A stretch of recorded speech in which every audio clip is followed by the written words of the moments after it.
This is a film about Canada. I've always asked myself, what does it mean to be Canadian? This is a difficult question that even most people living here have a hard time answering. Canada is an incredibly large country, and it is my belief that can lead our provinces to feel disconnected. Most Canadians are very proud of the places they live, and this sense of pride is contagious. But I feel in some cases they undervalue the rest of the country. So for Canada 150, I decided to hit the road and seek adventure, from East Coast to West Coast, to find an answer to my question. Get ready to learn about some places in Canada that you may not be familiar with, and hear inspiring stories from other fellow Canadians. Stories that will help unite us even more.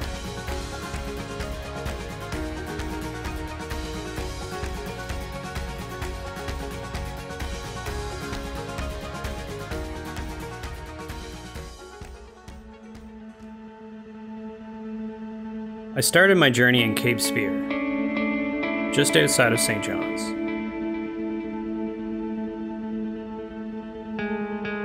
This is the most easterly point in our continent. The views are breathtaking and impossible to describe.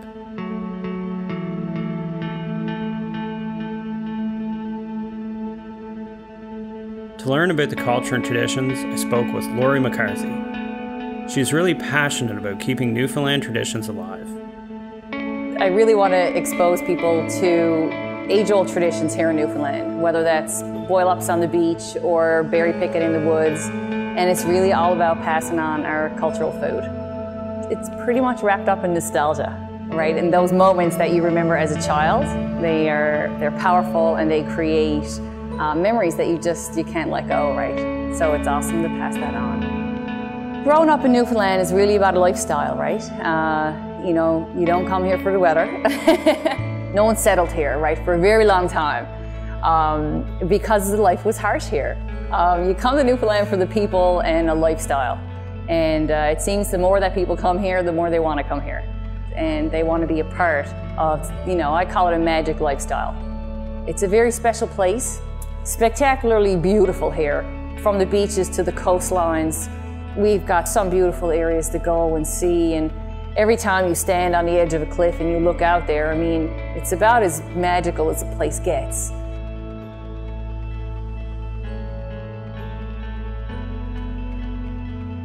Newfoundland and Labrador are very special places. The landscape, the people, there's so much history. I encountered one fishing village after another, places with big hearts and welcoming embraces. Newfoundland truly has a lot of character. We're not very go-go around here. It's really a lot about sitting back and enjoying the people and the place and the moments that you're in. And you're able to just give people an idea of what life was like here, what life is still like here, what it can be, right? If you don't know where you come from, how are you going to know where you're going? It keeps a sense of groundedness, and it's about remembering how much work it takes to put the food on your plate.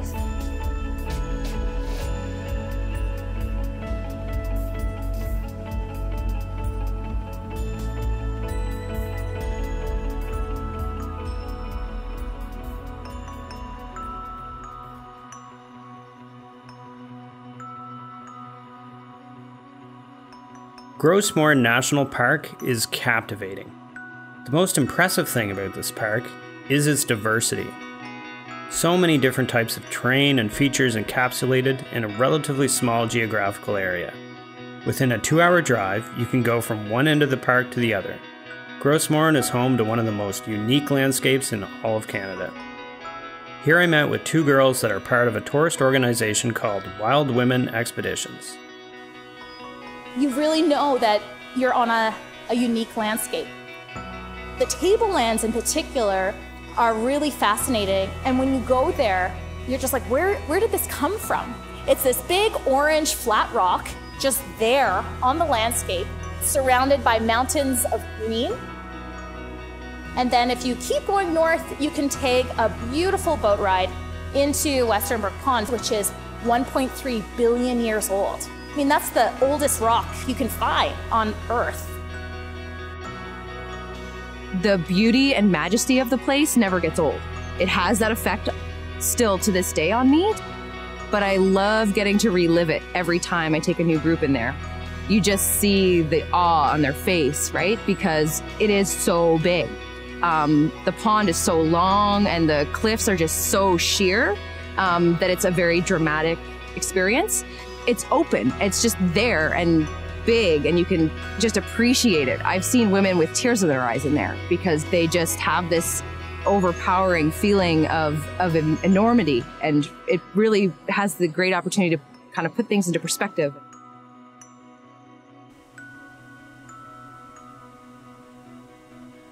I just love how Gros Morne National Park as a whole hugs basically all these tiny little fishing communities. And those communities are a really important part of the story of the park. I don't think you can go there and miss that, and I don't think it should be overlooked either. Just outside the park, there is a charming coastal town called Trout River, where we had an interesting conversation with a local fisherman. I'm a fish harvester, and I've been fishing now for 30 years. Fishery is pretty much the main industry in this area. A lot of my friends have their fathers and their grandfathers have fished, and they still fish the exact same way as they did 70, 80 years ago. You have your beautiful days. I mean, if you were fishing today, it's beautiful on the water, but I mean, there's days you have to go out, and it's risky at times. You in these areas, you have a love for the land and the water, and that's what makes it so beneficial for us. I think it's never taken for granted.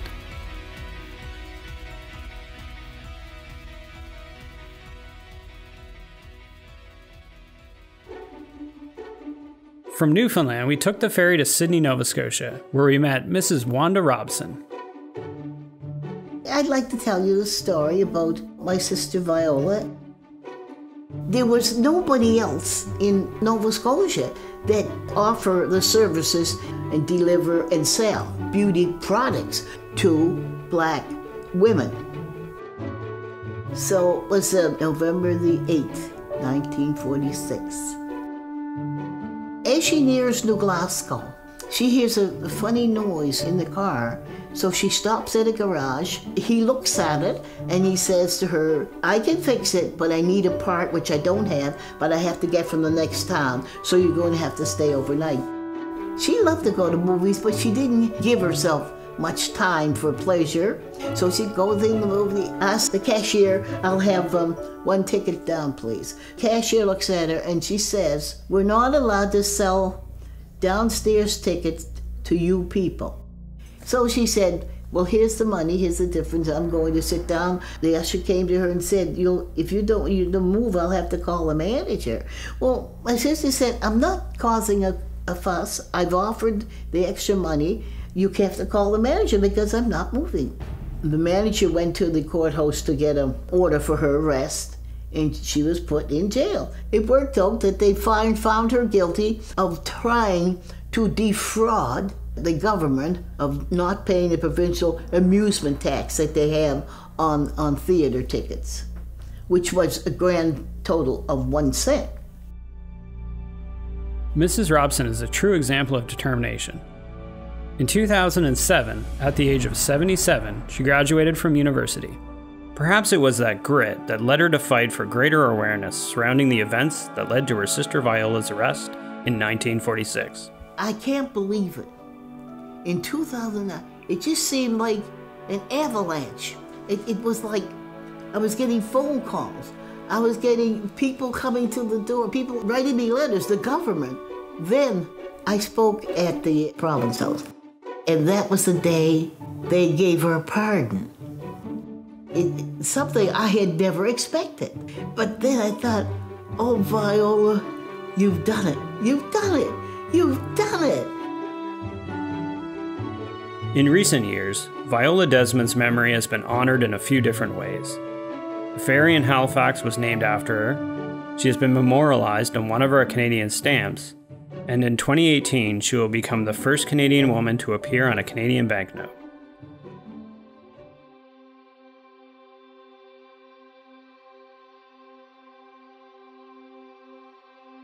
The slogan "Canada's Ocean Playground" couldn't be more true.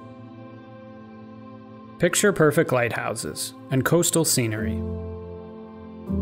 Nothing compares to looking at the distant horizon across the Atlantic Ocean.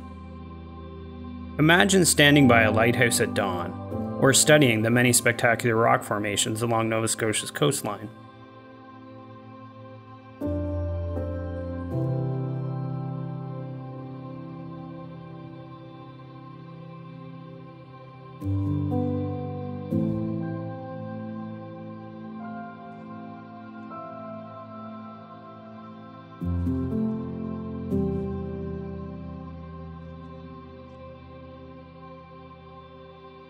In Antigonish, we had the opportunity to talk with the Syrian refugee family that had been welcomed into Canada not long ago. This is their story. Your refugee means that you lose everything, especially lose your sense of belonging. That losing your home, losing your friends, your connections, everything you have been building since ever you were born, will be lost in one moment. So we were in Lebanon and we didn't know where to go from Lebanon. Then, we had this opportunity from the Canadian Embassy that they invited me and my family to come to this country. They offer everything they can to make us feel safe, while the other countries close the borders, everything in face of the refugees. Canada opened the doors and shipped us in a safe flight to just arrive here and give us the chance to start our life again. That was really amazing thing. That didn't happen before in any other country.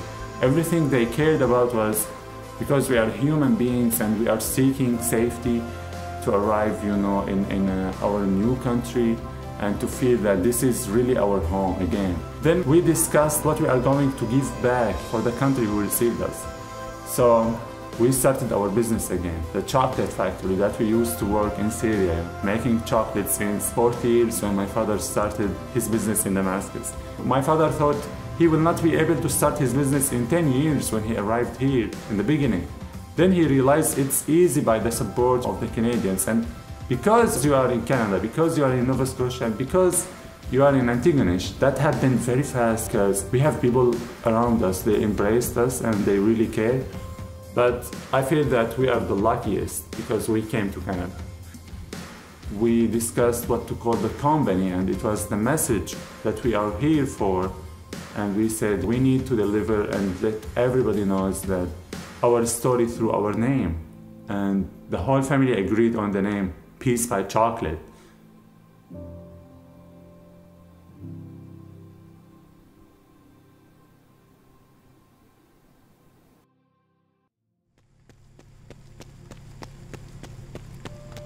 Just outside Antigonish, we talked with Brad Firth, who was nearing the end of a run across Canada for a very noble cause.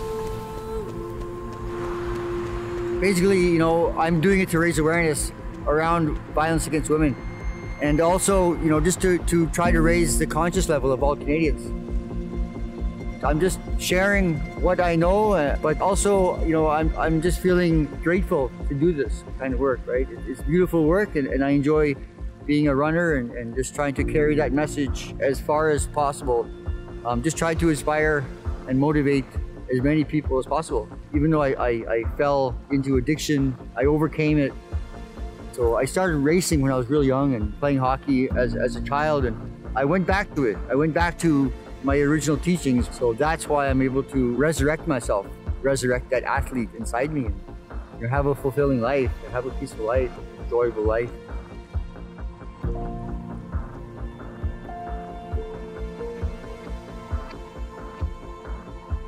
It's been a long 7 months of running.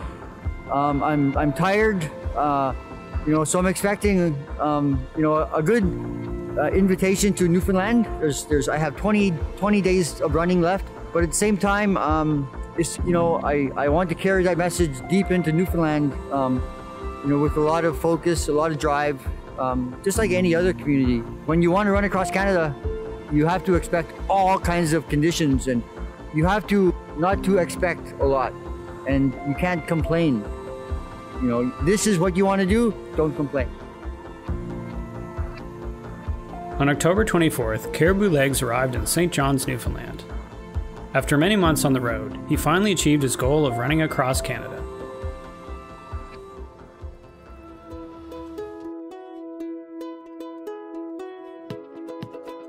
Prince Edward Island can be described as a storybook place.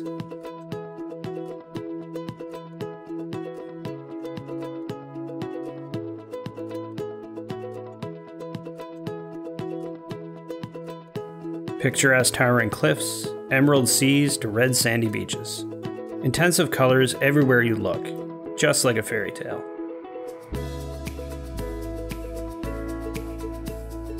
Some people may not realize the story of Confederation started here. In Charlottetown, we met Lacey, a young entrepreneur who demonstrated to me that when a person is driven, it doesn't matter how old they are. So, since I was little, I've grown up dancing on PEI, and I've been to almost every dance school that the island has, and there are quite a few. But as I got older, I started to want more of an experience of what it's like working in the dance industry. But PEI didn't really have an opportunity for me to learn these things, so I would have to go off island, and I didn't want that to be the case for all of the dancers that are here now. So I thought if I was able to bring this opportunity to PEI for the dancers, giving them all the things that I wish I had when I was growing up, I'd be able to make a difference. So that's what I've done.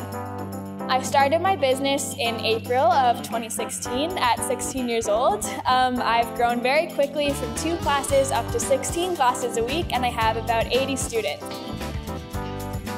So I hire choreographers from off-island to come in and work with my dancers for special workshops. I'm the primary teacher though, and I absolutely love it. So that's a little bit about 24 Dance. It's going really well, and yeah, it's crazy when I say it out loud, but I love it.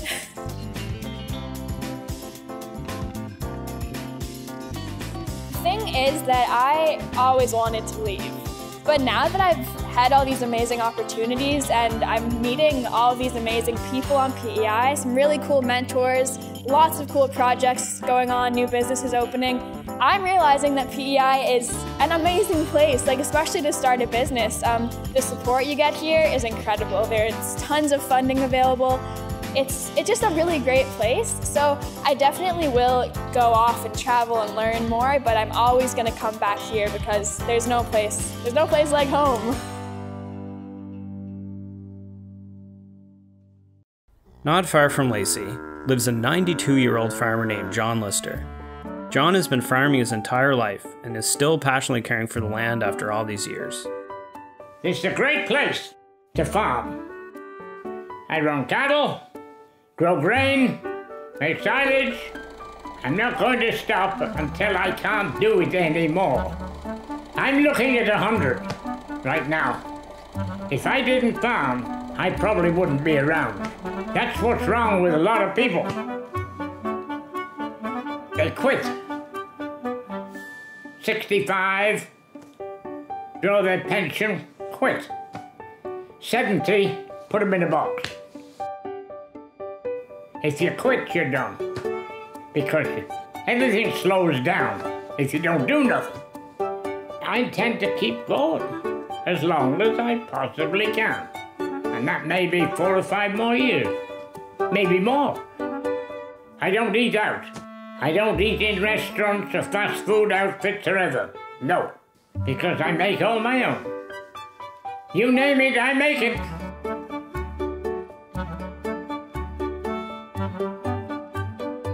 I suppose my secret is the fact I don't drink, I don't smoke, and I don't eat bought food. It's full of preservatives. You weren't made to handle that sort of stuff. I don't know what it is to be sick. I'm never sick. Pure and happy. Why wouldn't I be?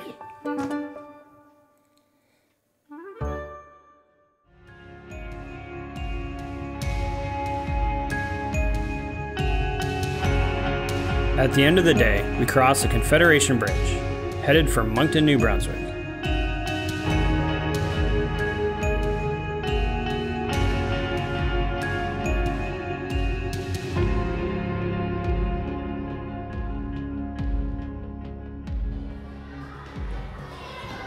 Sistema New Brunswick is working very hard to break economic barriers.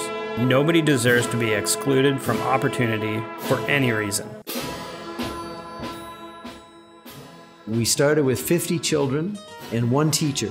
It was madness and chaos. That's the only thing I can say. You know, we had a lot to learn, and we have progressively learned over time. And today it's so exciting. In New Brunswick, we now have the largest Sistema-inspired program in all of Canada. We have 8 locations throughout the province. We have Sistema centers in the north and the south of the province. We engage Anglophones, Francophones, First Nations children, and newcomers to New Brunswick. Today we have more than 15 orchestras and almost 1,000 kids involved in our programs. The great thing about it is it's a story that all of New Brunswick shares in, because to create a program like this doesn't happen by 1 person or 3 people. It takes everybody in the community to make it happen. And so as a result, children who would never ever have an opportunity like this attend 3 hours every day, 5 days a week, with a fully professional staff team of teaching artists. There are a lot of people told us kids in North America wouldn't do that. But they do it and they stay. In fact, we have 2 to 3 times more applicants than we have space for. So kids want to be here, and once they arrive, they stay. It's about engaging children who otherwise would be left out, because I don't think there's anything more tragic than that. Kids from economically disadvantaged families have as much capacity to be great as anyone from a middle or upper income home. So why would we expect anything but excellence? And through this experience, children are inspired to achieve their full potential.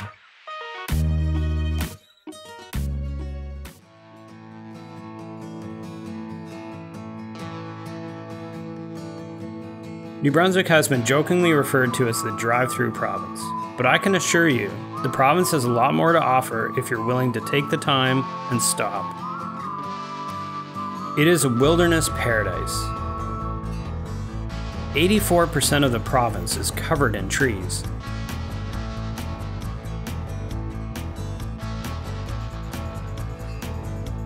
Renowned for its many trails, its lush forest, its rivers teeming with fish, New Brunswickers themselves do not take this place for granted. They love being outdoors in all seasons.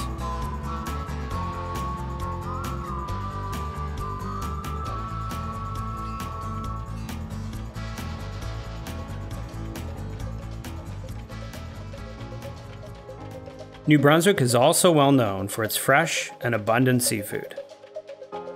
When I visited Grand Manan, I was amazed by the hard work that is required to be a lobster fisherman. I was most astonished by Sarah. I met her and saw how skilled a fisherman she was. I don't know, it's just nice to be there. I've spent 20 years of my life on the water, so it's normal for me to be on the water. I enjoy the sunrises, I enjoy the sunsets. There's always something different to look at. A couple days ago I saw a shark breach. The week before that I saw an orca, and yesterday I saw humpbacks. I have done all of the jobs that are involved in lobster fishing, but it takes a special captain to hire a female, because physically we're weaker than men. But given a little bit of time, we can do the job. Pretty much any woman can do that if that's what they want to do. A normal day, we'll get up around 4 or 5 depending on the tide and where we're going to haul our traps. So I did a 15-minute drive to get to the boat. There's 4 of us in our crew, and it takes us about an hour and a half to get out to our traps. We'll haul as many as we can. Probably stay out there for 10 or 12, or it just depends on the tide. A normal day for us, we get home at 7, 8. Here it doesn't matter. We're fishermen. We don't use the fisher girl or the fisherwoman or fisherette. It's a job and we just go do it as fishermen. If you can do the job, then go do it.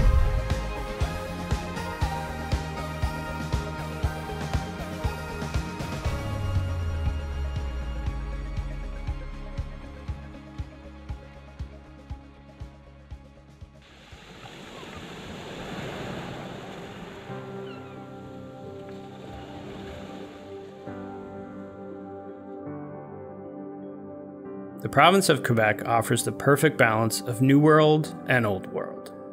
It is the largest province in Canada. It is also the largest French-speaking territory in the world. Quebec City has more romance and European charm than any other city in North America. Montreal has earned a reputation for producing great artists and fostering a true creative spirit. This is a place that's aged gracefully, wearing its years with quiet elegance. When I arrived in Montreal, I went in search of the best bagels. You can find inspiration in anything, even a piece of bread. So we have hot bagels coming out of the oven every 5 minutes. So it's very convenient for someone to walk in, buy a dozen bagels or a bagel or two. They're hot, they're fresh, they're irresistible. The bagel shop opened up in 1957. We have the perfect recipe, the perfect combination of employees, staff, and everything. So that's why our bagels are the best. We do it with love, we do it with passion. There's nothing more than that. So you can see when they come out of the oven, you have a nice shine, golden look to it. That's because of the honey. And the second thing is we bake our bagels in a wood oven. The fact that we bake it in a wood oven gives it a different texture, and that's what makes our bagels stand out. Every morning I wake up with a smile on my face coming to work because I love making bagels. It's my passion. When I make the bagels and I serve customers, seeing them with a smile on their face makes it very satisfying for me. My name is Giovanni Zbuano. I work at St. Rita Bagel Shop in Montreal, and we are open 24 hours a day, 7 days a week. When you think about sodas, probably there are only 2 brands that will come to your mind. But innovation is also possible in Montreal. I talked with Sebastian about his 1642 Cola, made with Canadian maple syrup. Pourquoi 1642? En fait, c'est la date de fondation de Montréal. Vous savez, dans ce type de marché, le marché des sodas, il y a 2 grosses compagnies qui se chamaillent et qui bataillent pour avoir le plus grande part de marché. Ça a été difficile de percevoir qu'il y avait des possibilités. C'est passé par l'innovation, la création et la nouveauté. Un bon cola artisanal fait avec des sucres naturels comme le sirop d'érable. Ça vient toucher quelque chose en nous au Canada qui est intrinsèque à chacun de nous. Le sirop d'érable, ça fait partie de notre histoire. Montréal, moi je suis amoureux de Montréal. Montréal m'a accueilli, Montréal m'a donné un emploi, m'a donné des amis. M'a donné une deuxième famille finalement, et pour moi, je ne verrais pas vivre ailleurs qu'à Montréal parce que je me sens bien. C'est une ville qui me ressemble, multiculturelle, diverse, spontanée. Puis dans mon cas, c'est sûr qu'aujourd'hui maintenant, ma compagnie est tellement montréalaise que je peux pas vivre ailleurs. Et aujourd'hui, je suis très fier de pouvoir redonner des emplois au Canada. C'est ma contribution et c'est ce que je préfère dans la réussite de ce projet-là en fait.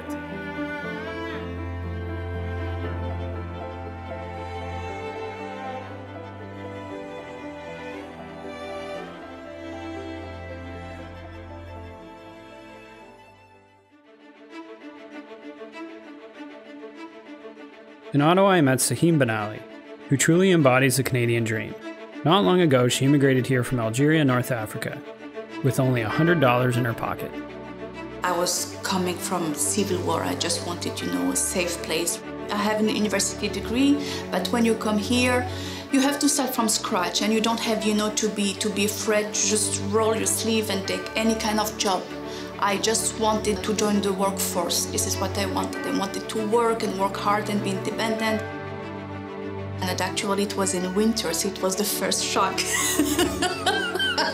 It was -20.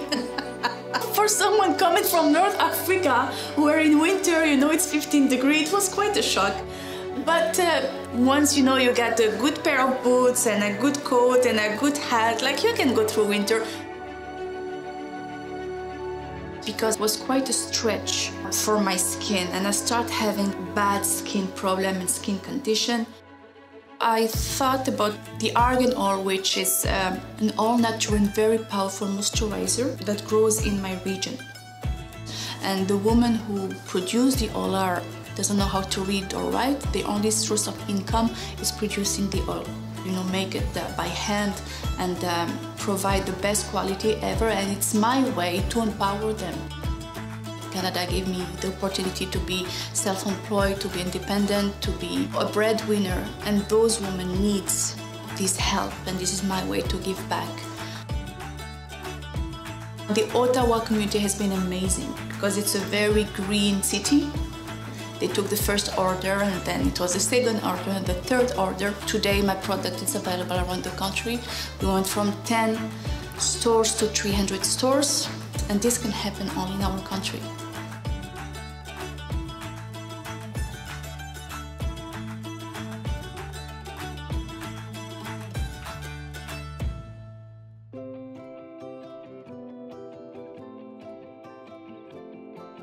%40 of the population of Canada live here in Ontario for a good reason.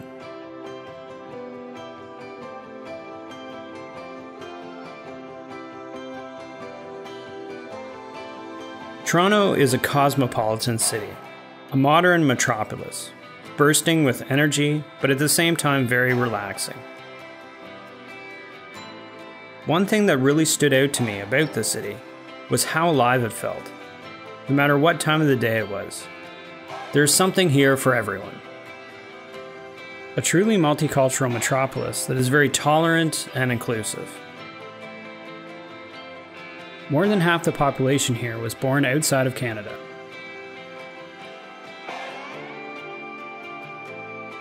Ed Whitlock symbolizes the true spirit of Ontario. His story taught me the importance of overcoming challenges, that age is just a number. The real accomplishment in life is always being able to remain young at heart. My name is Ed Whitlock. I'm 85 years old.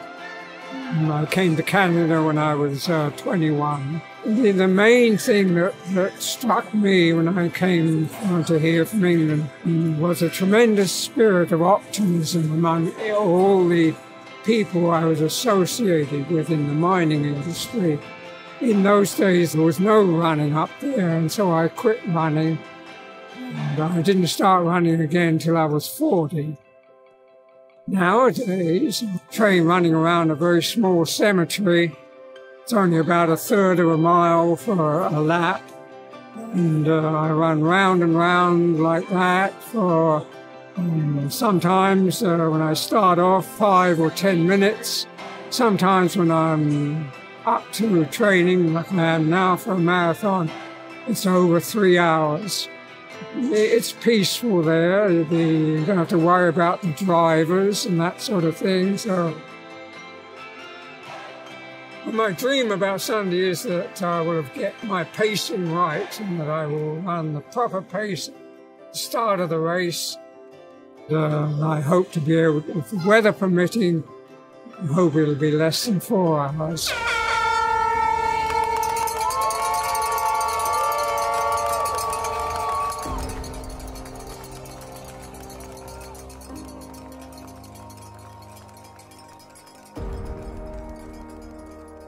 I've been running more or less continuously since I've been 40 to now 85, and I waste a lot of time training. You know, I don't know whether it's really worth it, but it is to me.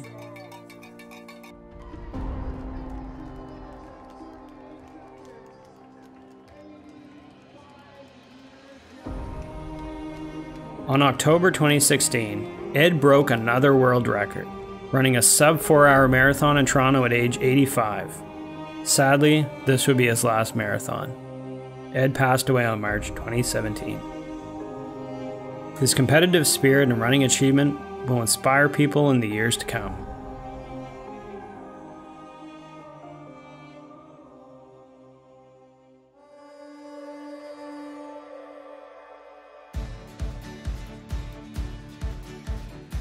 Manitoba is home to vast farmland, surrounded by thousands of acres of grain.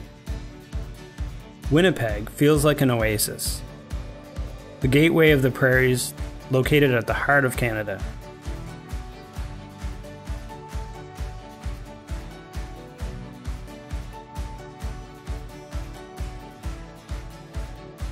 Manitoba was once a key strategic point and trading center. No exploration of Canada is complete without visiting Manitoba.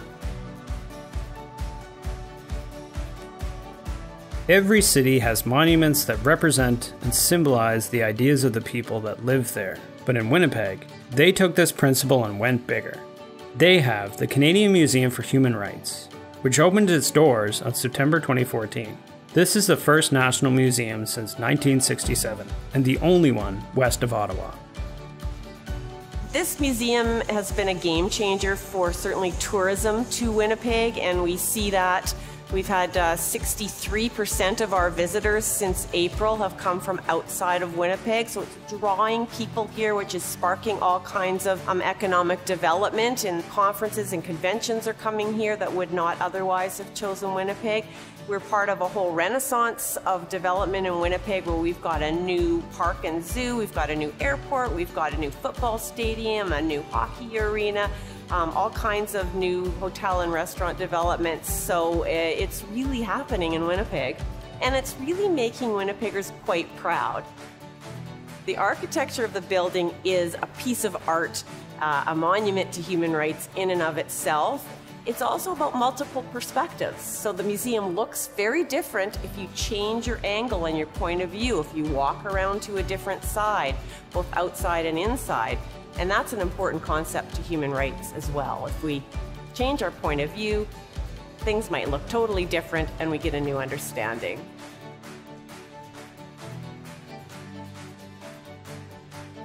This museum is not based around a collection of things, it's based around an idea.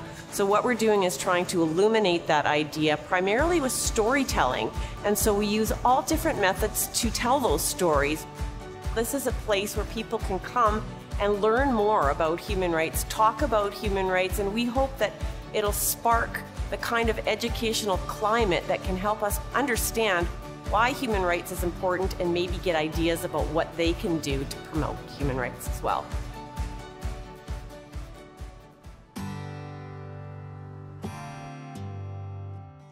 Everybody deserves a second chance in life, and this is exactly what JD and his Sunshine Band are doing. I feel there should be one in every city. Well, we come from a place called the Sunshine House, and the Sunshine House is a drop-in center in downtown Winnipeg that provides street-involved people with recreational activities. We started a band out of a project that we were running there. We wrote a song together, made a video and released the video, and then we decided that we should run an entire project on music. A lot of people that come to the drop-in center aren't necessarily musicians, but they still contribute to the music with their stories and their little tidbits of their own lives. So there are some people that can play instruments.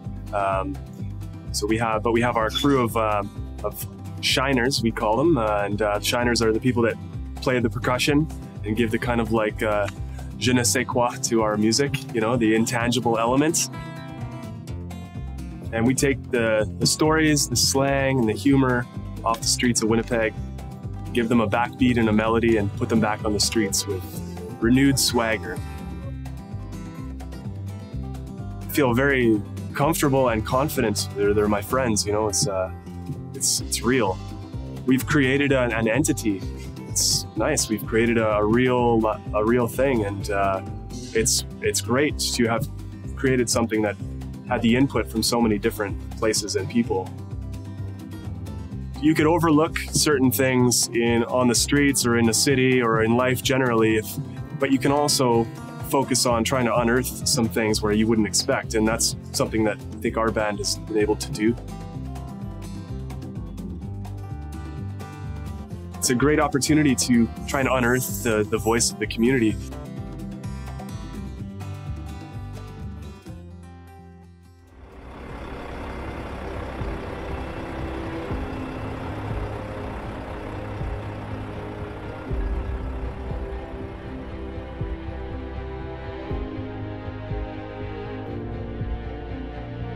Saskatchewan is the land of endless horizons. It's impossible not to feel free here. I thought Regina was the most unexpected place I visited. Everything was enjoyable. The open landscape, the people, there's nothing missing in this city. You will find amazing parks, impressive buildings, sport complexes, and some very neat history. It is fantastic for a city of its size.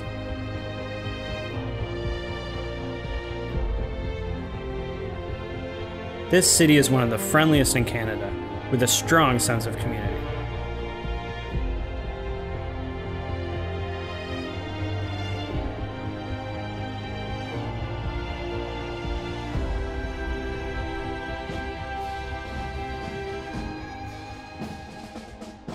If you're accepted to join the Royal Canadian Mounted Police, Regina is where you're going to train.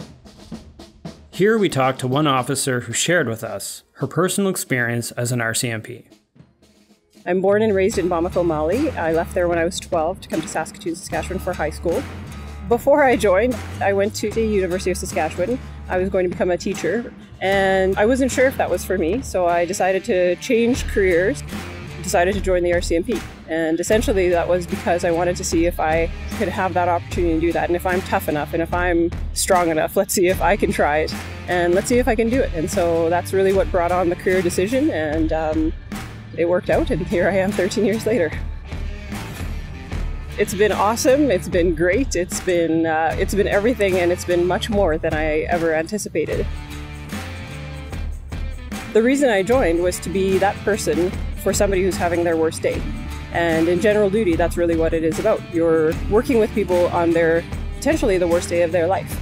I wanted to be that person for them, and I wanted to be in their corner. And so if it came to safety, if it came to protection, that's what I got to do. And that was so rewarding, and not an opportunity everybody gets in their jobs on a daily basis. And it's an amazing opportunity in the RCMP to be able to be there for someone. I've had the benefit of growing up in both cultures. What it's really meant for me is really instilled what it is to be Canadian and represent this country wherever you go. Canada, for me, is about being open. Our country is vast, it's open, but we're also very open people. There are some who would say that if you're in Saskatchewan, there's nothing to see. And it's the complete opposite. If you're in Saskatchewan, you can see forever, you can see for miles. It really is the province, the land of the living skies. And if you leave the city and take a look at our sunsets and the prairies, you understand what it means to live in Saskatchewan, because you can breathe. It's beautiful. Canada is hockey, and there are very few here who would dispute that. Often hockey is falsely perceived as being a male-oriented and aggressive sport, but women also practice it with passion and intensity. We had the opportunity to attend a hockey match of the University of Regina women's team and talked with Sarah Hodges. She is one of the very few women in the country that is full-time coach of a hockey team. I think hockey is the one real Canadian thing that everybody identifies Canadians with, and I think it's important to our national pride and our national identity. We always want to see the Canadians do well, whether it's at the World Cup of Hockey or the Olympics, anywhere on the international scene, and I think it's what we're known for and we're expected to do well with. It's just a way of life in Canada. It's been, over 30 years since I had my start in hockey, and when I started, I wasn't allowed to play. There was no girls hockey at the time. The only option was to play boys, and they didn't let me play when I was 6, so I started playing when I was 7. I think the women's game is more refined and there's more emphasis on skill. The men's, I think there's a lot more crashing and banging, and I think you can be a big player that's got some speed and be successful, whereas women's hockey, you have to be skilled all around to be a good women's hockey player, so I think that's the difference on the ice. Girls hockey is also expensive to play, and it's also, the parents see kind of a carrot at the end of the road. So then boys, they all want to make the NHL. I think with the girls, they all want to play university or play in the national team. So there's a goal for them, which makes, you know, the parents maybe a little bit too intense at times. While I've worked hard, I think it's important to change and grow all the time. So, you know, I started coaching when I was 23, and I'm not the same coach now as I was 18 years ago. I've changed every year, and I've tried to get better, and I think that's important to be successful at anything that you do.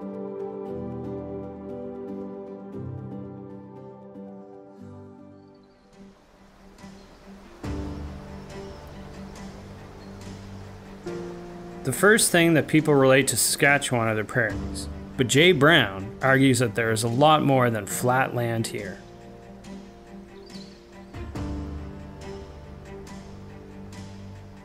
The core of what Saskhiker is to provide people the information that they need to find hiking trails throughout the province. You know, I love spending time outside, especially in Saskatchewan outdoors, and I wanted more people to do that, and I figured the best way to do that was just to show people where to go. So showing what this province is, it's a lot different than what I think most people think it is. I think everybody thinks that Saskatchewan is, you know, the wheat field and the sunset and the elevator, right? You know, we've been saying that for 100 years, so why would you think any differently? The Trans-Canada Highway, it's a major highway. I think that's the most people's experience of Saskatchewan, is getting on that highway and putting their crews in. You know, there's a reason that highway was built there, because it's flat and it's easy to build a highway. But if you're willing, you know, to take a left off the highway, you know, go down a dirt road, go somewhere where you're maybe not 100% comfortable, you'll see something that you've never seen before because it only exists here. To access it isn't as easy as just, you know, driving and parking your car. You have to go for it. You have to find it. You have to go, and you have to go spend time in nature. And you can see how the people lived here for thousands of years.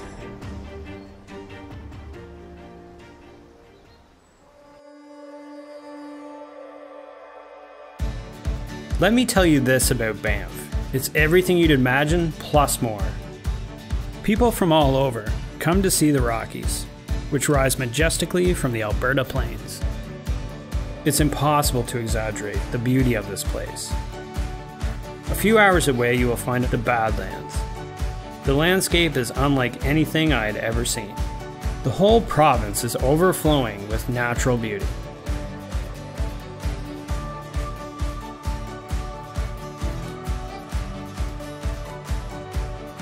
Calgary is a young and modern city with a particular Western feel.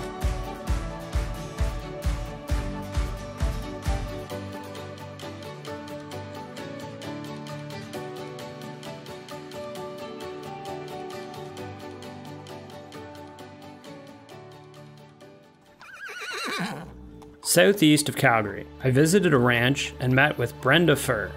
Brenda and her husband run a very unique initiative. 300 horses or more per day are going through the slaughterhouse. They are, for the most part, healthy horses. The meat is shipped to Europe.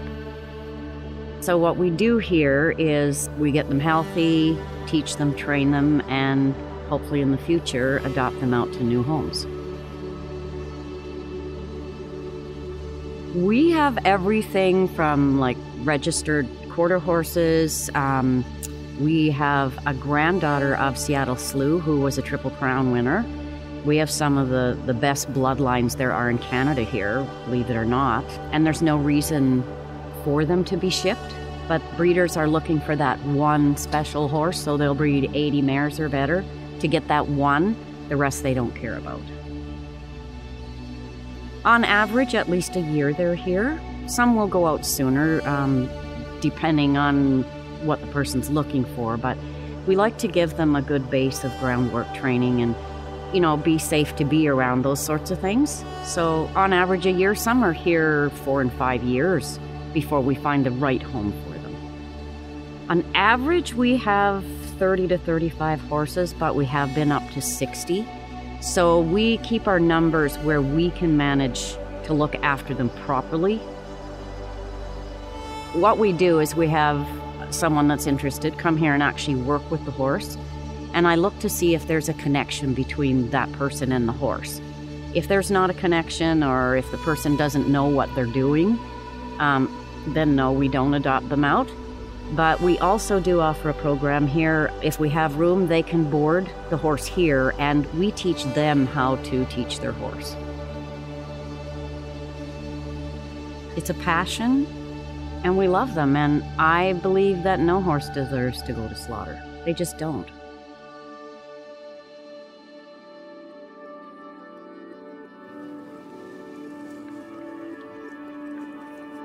I would say that it was kind of like I was in a chaotic moment in my life and woke up one day, totally had an out-of-body experience, went out to Bragg Creek, totally got lost in the woods. And I would say that that was kind of the first day that I guess I felt nature. And when that day happened, I relentlessly began exploring every day after that. And before that, I never really had anything to do with photography at all. You know, I didn't really plan any of that. You know, before that, it was 9 to 5, desk job kind of thing. And so my audience has seen me go through this whole transition, kind of being stuck a little bit to finding the vitality of life, like every day in nature. One day, Dax had the courage to follow his heart. He left his day job to write his own history and started this adventure. This was the catalyst for him to become a well-known and recognized nature photographer. And since then, he has been hired nationwide for his unique way to share nature. Coming to Banff is amazing. Everywhere you turn, there's like a hidden kingdom of beauty around you, if you're just open enough to find them, right? You don't need to necessarily get to a destination. I don't really like to explore under a time frame or under an itinerary. What I like to do is like pull over on the side of the road and then just walk.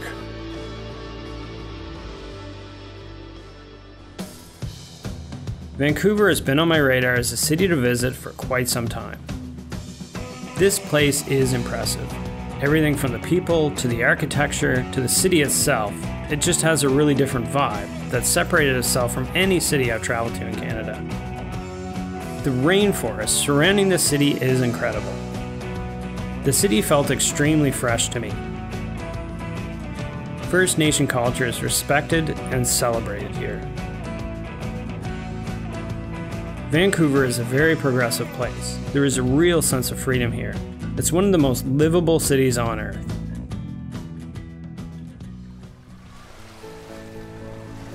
Just outside downtown Vancouver, I met Judy Williams, who is passionate about preserving Wreck Beach. Wreck Beach been a clothing optional beach since the 1920s. It's where you can be naked if you choose. Right now, you can walk from the Acadia section all the way around to the Musqueam Reserve because it's all parkland now, and you can be nude the entire way around if that's what your preference is. And we didn't want to give up 1 inch, and we've fought all these years to keep the beach clothing optional, and we fight for what we believe in, and we fight for having a right to be as we wish to be down here. We're non-violent, we're protective of this beach, and that's the way we want to keep it. It's about personal freedom. It's about being able to really be at one with nature, to appreciate the beauty of this lovely beach.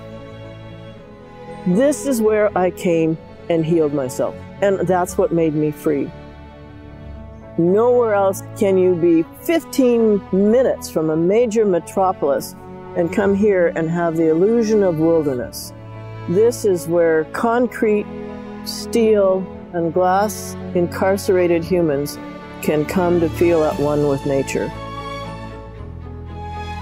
When you're coming down that trail, you leave that workaday world, the fantasy world up there, because this is the real world here.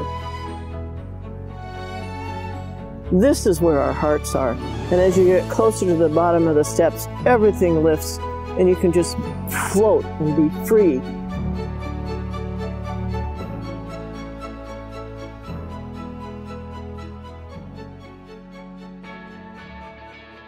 In today's world, there is no place for any kind of discrimination.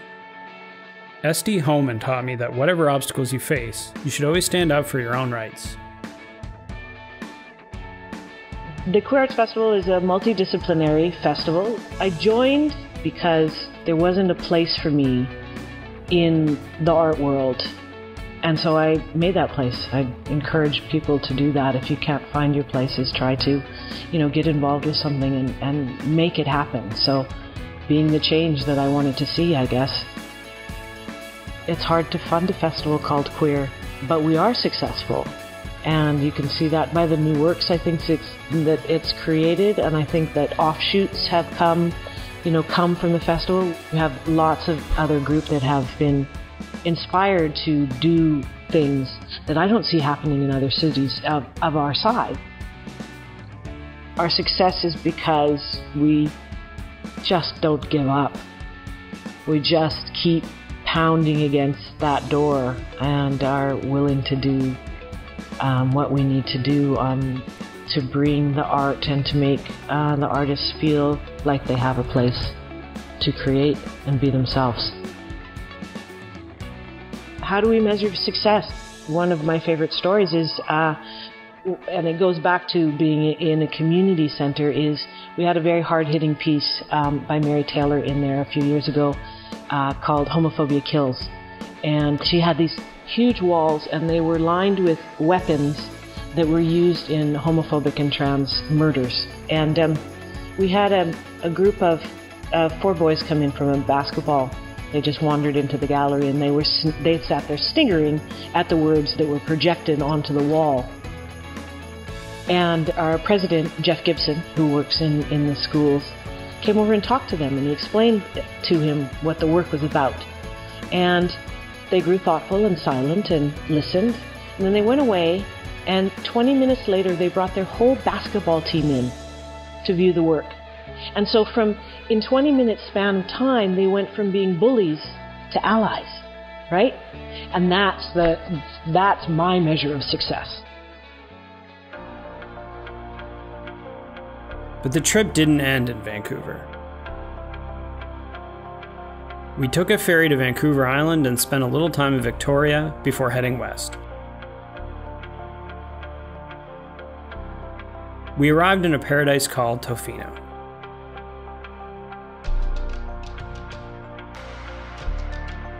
A beautiful beach with great waves.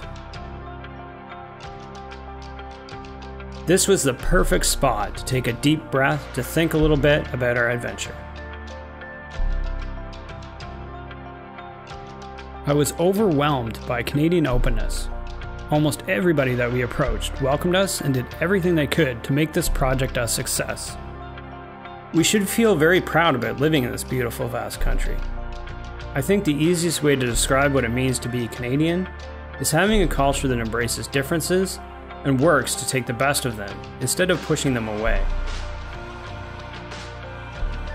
We are a mosaic of cultures that have defined this country and will stay like that for future generations. We know we are not perfect, but accept that and work every day to strive to do better and to be better. Together, we are better.